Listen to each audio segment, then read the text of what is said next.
Are you deaf, old man? I told you to move. The sharp, arrogant voice of youth cut through the steady hum inside the Naval Air Station gym. But William Carter, his back still turned, kept sweeping in steady strokes, the bristles rasping across the concrete like a quiet defiance. He traced the edges of the boxing ring mats, once a sacred ground of grit and honor, now just another corner to be cleaned. The young Navy SEAL, drenched in sweat and radiating impatience, stepped closer, his looming shadow falling over Carter. Hey, I'm talking to you. We need this mat. Go find a trash can to empty. Still, Carter didn't answer. He straightened slowly, vertebrae clicking into place with the weight of years lived and battles endured. His weathered face, a map of 7 decades, turned to meet the young man's glare. Calm, pale blue eyes locked onto the SEAL's, silent, steady, unshaken. That silence was the spark, the kind of quiet strength that unsettles even the boldest. The young SEAL's name was Petty Officer Brooks. Muscled, cocky, and forged through the harshest training pipeline in the world, he wasn't used to being ignored. He stepped closer until he was nearly chest to chest with the janitor. The gym, usually alive with clanging weights and grunts of exertion, seemed to fall silent as others turned to watch. Brooks leaned forward, his tone dropping into a mocking growl. Listen, Pops. This isn't a nursing home. This is a place for warriors. Take your broom and shuffle off. Carter didn't flinch. His face remained calm, his voice raspy but steady as he replied. The floor needs sweeping. Keeps the dust down. Easier to breathe when you're working hard. The simple, practical words only fueled Brooks's temper. He let out a harsh laugh. Dust? You think I care about dust? I've survived conditions that would make you cry yourself to sleep. Now move, before I make you. With a shove of his hand, he knocked Carter's broom to the ground. The clatter echoed, sharp and final. Carter looked down, then slowly back up at Brooks. His eyes carried no anger, just a deep, weary disappointment.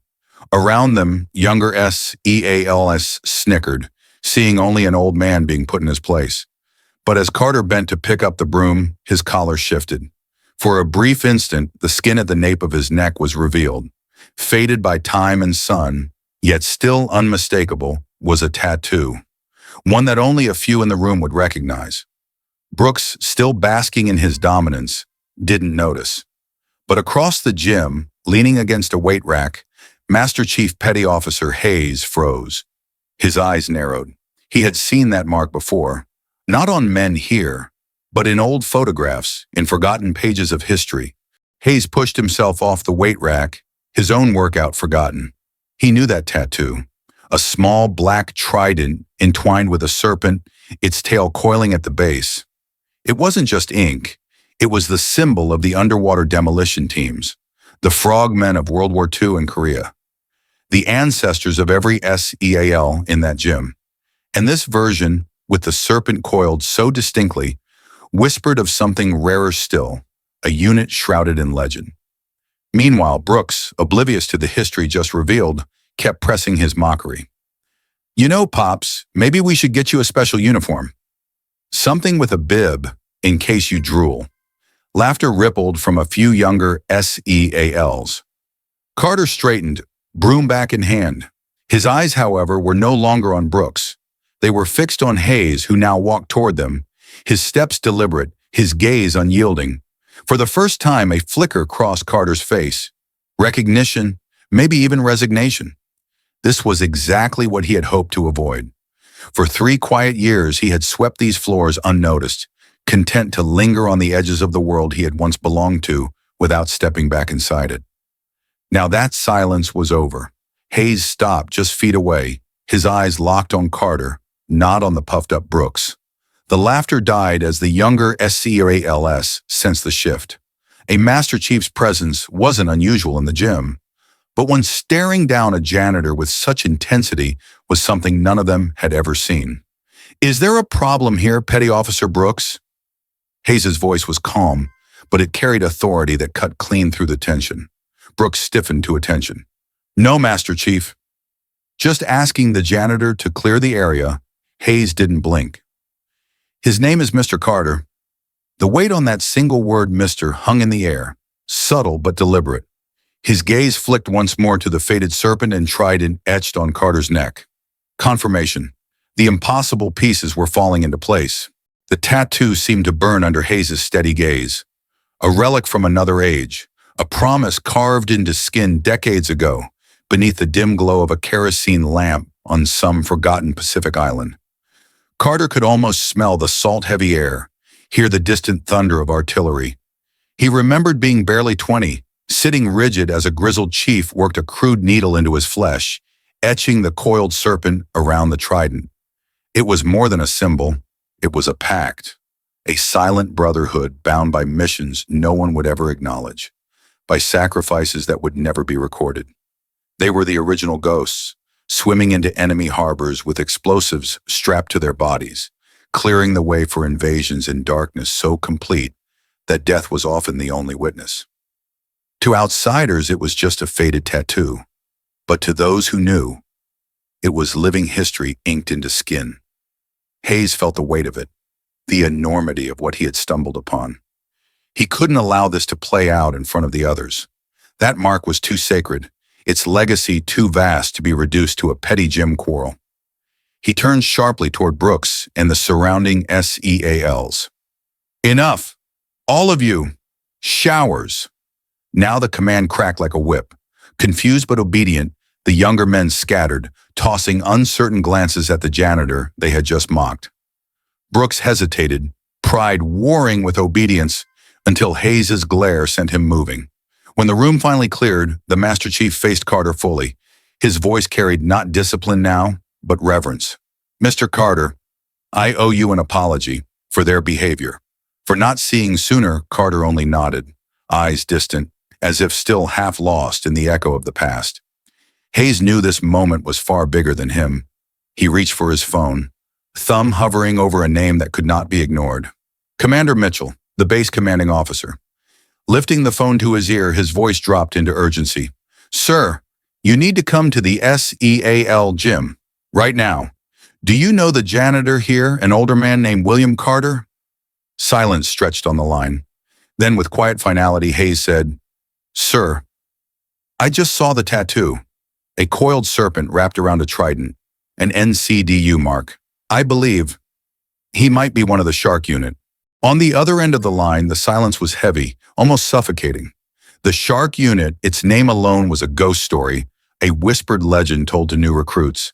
A handful of frogmen from the Korean War era, rumored to have carried out missions so secret, so dangerous, that their existence had been scrubbed from official history. And now, one of them was sweeping a gym floor. At last, Commander Mitchell's voice returned, stripped of its casualness. I'll be there in 5 minutes. Don't let him leave. Hayes ended the call. When he looked back, Carter was already sweeping again, as though none of this had happened. The Master Chief stood watchful, not as a superior now, but as a guardian, knowing history itself had just stepped out of the shadows. Meanwhile, across base, Commander Mitchell sat frozen in his office, Hayes's words still echoing. Shark unit. The name alone chilled his blood. He swung to his computer, fingers flying over the keyboard as he dug into the naval archives. Typing William Carter, he pulled up the service record. Standard dates, 1950 to 1954. Honorable discharge. Frogman training. Nothing extraordinary. But Mitchell knew the truth. The real stories never sat in plain sight. Using his command-level override, he forced a deeper search. This time, one file surfaced, scarred with redactions. Entire pages drowned in black ink, except for a single haunting line. Operation SCO Sole Survivor. See Addendum File X-Ray 7. Mitchell didn't have clearance for X-Ray 7. Only admirals did. His heart sank. The janitor in his gym was the lone survivor of an erased operation.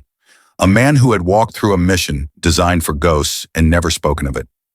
Mitchell grabbed his cover and bolted from his office, his mind racing, the pieces clicking into place. The quiet dignity, the unshaken calm, the eyes that carried whole wars within them. It all made a terrifying kind of sense now. Back in the gym, Brooks's pride still smarted. Showered, changed, yet unsettled, he wandered back under the pretense of retrieving something from his locker. He spotted Carter still at work, broom in hand, with Hayes standing sentinel nearby. Brooks smirked, eager to reclaim some sense of dominance. "Careful there, Pops," he said with mock concern. "All this dust can't be good for a man your age. Wouldn't want you taking a nasty fall, would we?" He glanced at Hayes, a silent challenge. "Maybe it's time you were checked into a home." We could arrange that. The cruelty in his words cut deeper than before. Carter lifted his hand slightly, halting Hayes before he could intervene. For the first time, the old janitor's gaze held not just weariness, but pity. Just as Brooks opened his mouth to press further, the gym doors burst open with a crash that echoed like a gunshot. Commander Mitchell strode in, his face grim, flanked by two Marines in full-dress uniform. Behind them, the commander's black sedan idled with flags fluttering on its fenders, lights still flashing. The gym froze. Every seal in the room stiffened. This was no casual visit. It was an arrival of weight and consequence. Mitchell ignored Brooks, ignored Hayes, his focus fixed solely on the quiet janitor gripping a broom. He stopped before Carter, spine straight as a steel rod. The Marines took position at the doors. Silence filled the gym. Mitchell's eyes scanned Carter's weathered face, then flicked to the faded tattoo at his neck. Awe, disbelief, recognition. And then, without hesitation, the commanding officer of the entire base snapped his heels together and delivered a flawless salute. Gasps rippled through the room. The Marines followed, their white gloves cutting sharp through the air. "Mr. Carter," Mitchell said, voice ringing with authority, "I am Commander Mitchell, and I owe you a personal professional apology for the disrespect you've endured in this facility." His salute held firm, his gaze locked on Carter. Brooks stood frozen, mouth agape, horror creeping across his face. Commander Mitchell lowered his salute but remained at rigid attention. His voice carried through the silent gym, every word landing like a hammer blow. "For those who do not know, this man is William Carter. Before he ever swept these floors, he was a frogman, a member of the Naval Combat Demolition Units during the Korean War." He paused, letting the revelation sink in. But more than that, he was part of a clandestine three-man cell under the program known as Operation Shark. A murmur rippled through the few men present, eyes wide, jaws tight. Mitchell's tone sharpened, deliberate, commanding. Their mission, still classified in detail, was to slip into Incheon Harbor ahead of the invasion force, to cut submarine nets, to dismantle mine clusters. They went in with no breathing gear, only knives and handmade explosives, swimming through freezing black water under cover of darkness. And Mr. Carter, Mitchell's voice deepened, reverent now, reckoned was the sole man to return. The silence was absolute, every SEAL rooted in place as the weight of his words crashed down. For those actions, he was awarded the Navy Cross in secret, though history never recorded his name. A mission erased, a sacrifice hidden. But make no mistake, this man is not just a veteran. He is a hero of the highest order, and he deserves nothing less than your absolute respect. Shame washed across the faces of the younger SEALs. Even Hayes, who had guessed, looked humbled by the commander's confirmation. Then Mitchell's gaze turned ice cold, pinning Brooks like a predator fixing prey. "And you," he said, voice low and lethal, "are a disgrace to your uniform. You confuse arrogance with strength. You see age as weakness. Yet this man you mocked carries more valor in a single breath than you may in your entire career." His words cut the air like a blade. "Master Chief Hayes, escort this petty officer to my office. He will be on report, and he will deliver a written apology to Mr. Carter. Starting Monday, every operator under my command will attend mandatory naval history sessions, focused on the UDT and the men who built the legacy you now wear so lightly." Commander Mitchell's voice softened as he turned back to Carter, his stern expression giving way to genuine respect. "Mr. Carter," he said quietly, "from the bottom of my heart, I am sorry." The gym was silent, every man waiting, every breath suspended. Carter finally spoke, his voice low but carrying, steady as the sea. He didn't look at the commander. He looked at Brooks, the young SEAL who had mocked him. "Son," Carter said, calm and unshaken, "respect isn't in the uniform you wear. It's in how you wear it. Strength isn't in how much weight you can lift. It's in how much you can lift others." His hand tightened slightly on the broom handle, a symbol as plain as it was powerful. "There's no shame in any work, as long as it's done with dignity." The faded serpent and trident on his neck bore silent witness, etched in pain and brotherhood, carried through decades of battles, both spoken and unspoken. Carter remembered the night it was carved into his flesh, in a makeshift tent before a mission doomed from the start.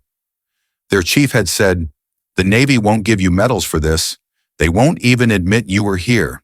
But we will know. We will remember." That mark was their medal, one no enemy could strip away, no politician could erase. It was a symbol of their quiet, deadly purpose. Around him, the gym seemed to breathe again, the SEALs standing taller, their shame tempered now by awe. The weight of Carter's words lingered in the air like scripture. The aftermath came swift and decisive. Petty Officer Brooks was formally reprimanded, his arrogance stripped bare. For the next month, he was reassigned to remedial duties, cleaning base facilities alongside the very civilian staff he once mocked. A humiliating punishment, yet one meant to teach. The mandatory naval history course began immediately. Every operator, from the greenest recruit to the most seasoned veteran, required to attend. The first session opened with a local historian and a surprise guest, William Carter. He didn't speak long. No grand stories of medals or missions. Instead, he shared fragments of memory, moments of brotherhood, sacrifice, the bond between men who knew they might never come home. His words were simple, unadorned, but they carried the weight of oceans. Weeks later, a different Brooks approached Carter in the quiet of a hallway, the bravado gone from his step. He found the old janitor locking up a supply closet and stood awkwardly before him. "Mr. Carter," he said, voice low, almost breaking, I want to apologize for everything. There's no excuse." "I was wrong." Carter studied him, really looked into his eyes and saw the sincerity there. He gave a slow nod. "We all make mistakes, son. Just be better tomorrow than you were today." He placed a hand on Brooks's shoulder and walked away, leaving the young SEAL standing there, humbled. In that moment, Brooks understood true strength, not loud, not arrogant, not muscle and bravado, but the quiet strength of dignity, sacrifice, and valor carried in silence. If William Carter's story moved you, don't let it fade into silence. Hit the like button, share this video with others, and subscribe to BR Veteran Stories for more untold stories of the quiet heroes who walk among us every day. Men and women whose sacrifices rarely make the headlines, but whose courage shapes the very world we live in.